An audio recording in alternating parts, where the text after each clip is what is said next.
Hey guys, Big Drone Flyer 77 here. Today I got the MGCOOL Explorer Pro 4K action cam, and it's got a waterproof case, so it can go up to about 30 meters deep in the water, and that's about 98 feet. So it's pretty cool little case here. It seems pretty heavy duty, well made case. So let's open it up. I did already have this already out of the box, so you can see all the attachments it comes with. It comes with the bike handlebar mounts. You got tripod mounts, and you got clip mounts for your shirt or your hat. And so it does come with an extra battery, so it makes it pretty nice. You'll be able to replace the battery right here, so that way you have one charged. It's about 100 minutes worth of record time in 4K at 30 frames per second. I've already had this out because I've done some filming with it, and I just wanted to kind of go over it with you. You got your manual and you got your barcode because it has it's got Wi-Fi access to this, so you want to scan this so you can get the app. And the Wi-Fi, you got about, I believe, about 13 meters as far as you can get with the Wi-Fi on that, so not very far. So that's kind of more of an indoor thing, so you can see it on your phone or tablet. But it's got a pretty good little manual here.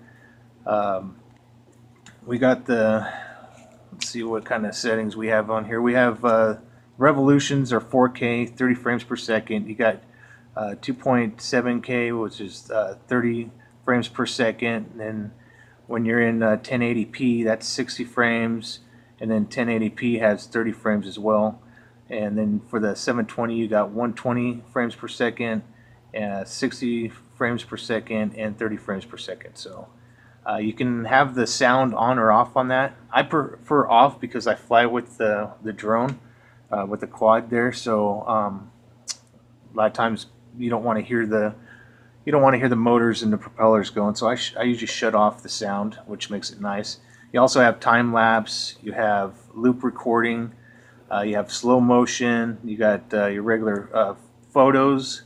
So you got it's got the 16M, 12, 8, 5, and 2. So makes it pretty nice. You got timed for it to close, so you can the screen, because it's got a 2-inch screen on here, and that way you're not just got the screen on the whole time. So you can go and put the screensaver on, or put it on auto where it shuts down after so many seconds, so you're not wasting the battery. So like I said, the record time is about 100 minutes in full 4K, 30 frames per second. So yeah, you got time lapse. So the time lapse on this is pretty cool. It's got 5 seconds, 1 second, 2 second. What do we got? 5, 10, 30, and 60. Okay, and then you got loop recording as well. With the loop recording, it's 2 minutes, 3 minutes, and 5 minutes. So kind of neat. It's got a lot of stuff there. So pretty easy. You hold this button to turn it on. I already have it on. It's just on a screen save right now. But you hold this down for a few seconds and then it comes on. Or if it's on already, you just go and press it back on here. Okay guys, we have it on right now. So right now it's on the video, so you can record. I have it at 720p, 60 frames per second. You want to hit the mode right here so you can go to the different selections here.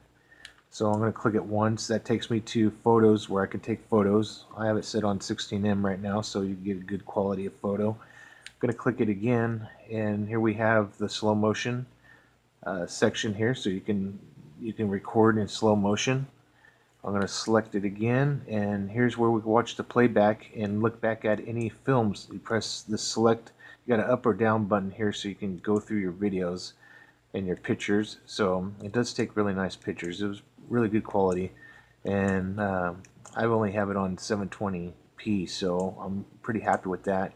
Haven't quite tested the full 4K yet, except for on a couple pictures, but not in video wise, because we're moving pretty fast, and I find that the quality is better at 720p at 60 frames per second than it was on the 4K, because this quad was moving pretty fast, so it kept up with it a lot better. So anyways, you got your selection here, so I'm going to go and press mode again.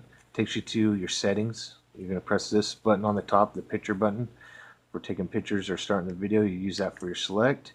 And you got your resolutions. You can select your resolutions by pressing the select button.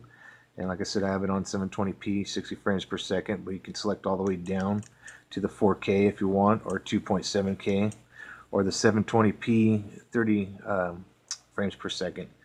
So let's get out of that. I'm going to press mode again on the front. You could do recording with sound or without sound.